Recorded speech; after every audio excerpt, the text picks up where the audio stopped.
मित्रों नमस्कार।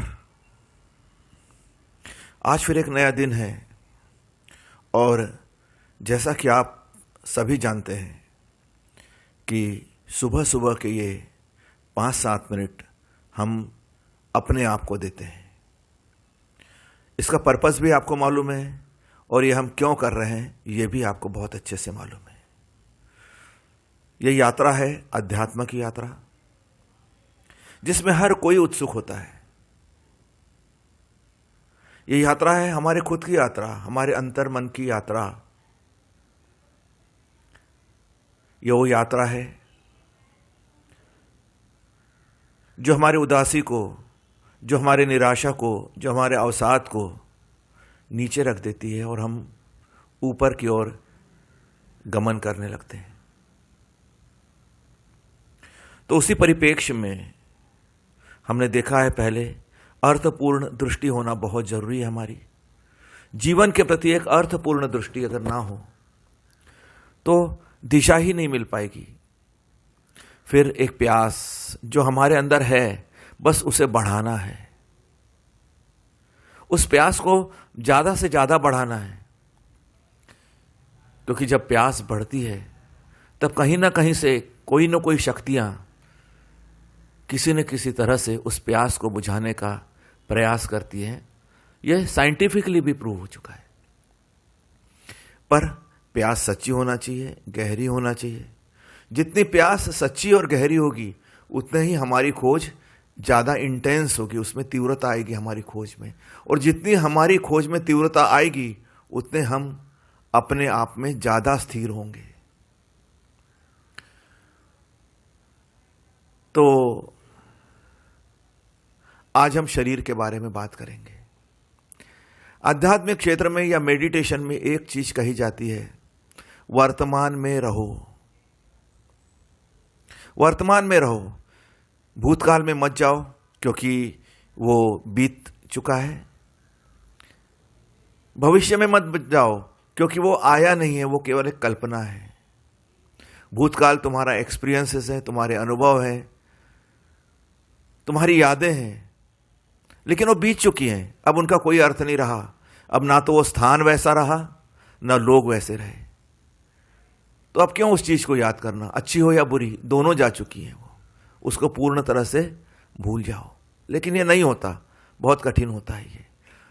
फिर ये भी कहते हैं कि कल्पना मत करो। तुम्हारे कल्पना से क्या होने वाला है? तुम कल्पना कर भी लो तो तुम इसमें उलझ जाते हो और फिर वो कल्पना साकार होती नहीं, तो फिर पश्चाताप में, फिर गुस्से में अपने आप का तुम नुकसान करते हो। ये मेडिटेशन में बताया जाता है, वर्तमान में रहो। और वर्तमान में रहना सबसे कठिन बात है। लेकिन मित्रों, कल मैंने आपको जैसा बताया कि शरीर जो है वो इंटीग्रल पार्ट है, क्योंकि आपने देखा कि शरीर हमेशा वर्तमान में रहता है। ये कभी भी भूतकाल में नहीं जा सकता और ना ही इसे आप भविष्य में ढकेल सकते हो। हाँ, ये अनुभव से इसके अनुभव होते हैं, चाहे वो बचपन के अनुभव है, चाहे वो जवानी के अनुभव रहे हों।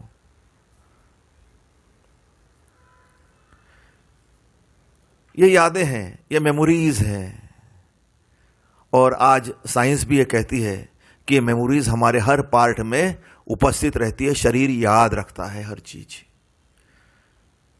और इसीलिए वो चीज हमें याद आ जाती है। किसी ने आज 10 साल पहले भी हमको अपमान किया होगा हमारा, तो हमें आज याद है।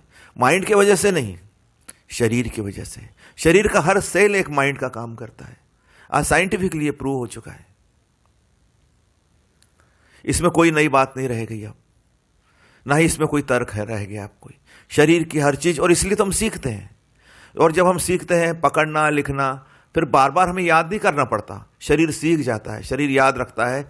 ए कैसे लिखना है, बी कैसे लिखना है, सी कैसे लिखना है, निबंध कैसे लिखना है, वाक्य कैसे बोलना है, क्योंकि इसके हर कण में माइंड है, मेमोरीज हैं। तो शरीर सीखता है हमारा, इसलिए। लेकिन ये हमेशा रहता वर्तमान में है, वर्तमान में रहता है। इसलिए जब भी वर्तमान में रहना हो, आप अपनी श्वास पर धारणा कर लीजिए। आती जाती श्वास पर, और आप देखना आप वर्तमान में रहेंगे। आप शरीर को देख लीजिए, अरे क्या वाकई में मैं पुराने जगह पे हूं या नए जगह पे, तो आप देखेंगे शरीर हमेशा वर्तमान में है। इसके लिए तो आंख बंद करने की भी जरूरत नहीं है, इसको सिर्फ आंख खोलने की जरूरत है। एक थोड़ा सा ध्यान, मैं शरीर हूं। शरीर कहां है आज? बचपन में गया या पुरानी यादों में गया? जा ही नहीं सकता।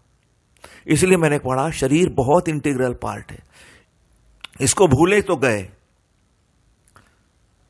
यात्रा का प्रमुख अंग शरीर है, भविष्य में भी नहीं जा सकता। ये आप कितना भी भविष्य की कल्पना कर लो, शरीर नहीं जाएगा। हां, आप गुम जाओगे, आप नए नए उपद्रव उत्पन्न कर लोगे अपने मन के अंदर, पर शरीर नहीं जाएगा। पुरानी यादें कितनी भी अच्छी हो, कितनी भी बुरी हो, शरीर नहीं जाएगा वहां पर। इसलिए अगर आपको बीच में रहना है तो आपको शरीर का ध्यान रखना पड़ेगा हमेशा। क्योंकि जैसा कि हमने देखा है कि यह हस्ताक्षर है, प्रकृति के हस्ताक्षर हैं, इसलिए कोई भी आदमी एक समान नहीं रहता। जैसे हर किसी के हस्ताक्षर विभिन्न रहते हैं, जब भले ही नाम एक समान हो, आपने देखा होगा, लेकिन हमारे हस्ताक्षर विभिन्न होंगे। ऐसा ही हम लोग दिखते जरूर हैं, एक कम्युनिटी के हिसाब से हम कहते हैं हम ह्यूमन हैं, हम मैन हैं, हम इंसान हैं, लेकिन हमारे हस्ताक्षर अलग हैं। हम अलग हस्ताक्षर हैं प्रकृति के, अलग हमारी डेस्टिनीज हैं, अलग हमारी यात्राएं हैं,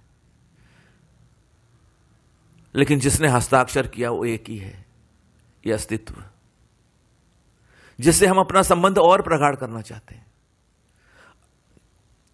तो सबसे प्रथम पार्ट है हमारा शरीर।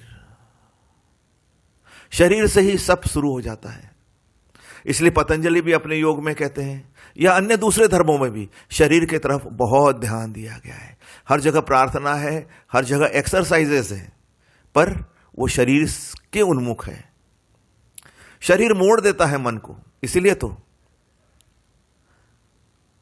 आप किसी का हाथ बांध के रख लीजिए, वो आदमी कहीं नहीं जा पाएगा। मन जाएगा दूर दूर, आदमी नहीं जा पाएगा। इसलिए आदमी कैद हो जाता है, शरीर कैद हो जाता है, शरीर वर्तमान में रहता है, मन कैद नहीं हो सकता। पर शरीर इंटीग्रल पार्ट है, इसको भुलाकर काम नहीं चलने वाला, इससे भुलाकर आप कहीं नहीं पहुंच सकते। इसकी स्वच्छता, इसकी पूर्णता, इसका हेल्दी होना हमारे लिए बहुत आवश्यक है अगर हम अध्यात्म की यात्रा करना चाहते हैं। तो वो कौन से बिंदु हैं जिससे हम ज्यादा हेल्थ महसूस करते हैं, जिससे हम अपने आप को निरोगी महसूस करते हैं?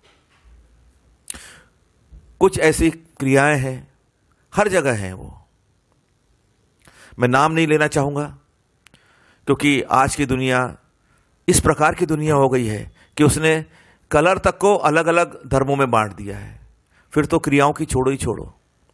पर आज भी आदमी जो रहता है ना, दो हाथ दो पैर वाला ही है। दो आंखें होती, उसके दो कान ही होते हैं, कुछ भी अलग नहीं होता वो। लेकिन मन सबको अलग अलग कर देता है, शरीर सबको एक समान रखता है। हाँ, बनावट अलग अलग हो सकती है, भार अलग हो सकता है, कलर अलग हो सकते हैं, पर शरीर करीब करीब एक समान रहता है। इसलिए एक समान दवाएं काम कर जाती हैं। या फिर ग्रुप में रहता है, जैसे हमारे ब्लड ग्रुप सबके अलग अलग है, लेकिन सामूहिक है। बहुत ज्यादा भी नहीं है कि हर किसी का इंडिविजुअल ब्लड ग्रुप हो, नहीं, आपको ग्रुप में मिल जाएगा। कोई B+ मिलेंगे, A+ मिलेंगे, सामूहिक रूप से मिलेंगे। तो ये इंटीग्रल पार्ट है, इस पर अब ध्यान देना है। तो आज के लिए इतना ही, लेकिन याद रखिए शरीर एक इंटीग्रल पार्ट है और इतना महत्वपूर्ण पार्ट है कि इसको भुलाया नहीं जा सकता। इसके बारे में विभिन्न क्रियाएं हैं जो कि बहुत आसान है, बहुत आसान है इसको याद दिलाना कि हमें कैसा जीवन में बर्ताव करना है, कैसे हमारी यात्रा की पहली स्थिति वो होती है जब हम अपना सामान बांधते हैं, और दूसरा होता है व्हीकल बहुत महत्वपूर्ण होता है। तो शरीर है हमारा व्हीकल। आज के लिए इतना ही। कल से शरीर के उन पॉइंट्स या शरीर की वो चीज़ें जो हमें और वर्तमान में रखती हैं और आनंद, उत्साह और उमंग से लगातार भरती रहती हैं, इस पर हम बात करेंगे। उस बात पर भी बात करेंगे कि कहाँ से हमारी एनर्जी क्षीण हो जाती है। लेकिन आज के लिए इतना ही। आपने इतना ध्यान से सुना, आप इतना ध्यान से सुनते हो और अपने संसार को आप इतना उज्ज्वलित और प्रज्वलित करना चाहते हैं कि ये इसकी ध्वनि, इसका प्रकाश और इसकी सुगंध हर जगह फैले और जगह शांति और उत्साह उपस्थित रहे। आपको सुनने के लिए धन्यवाद और नमस्कार।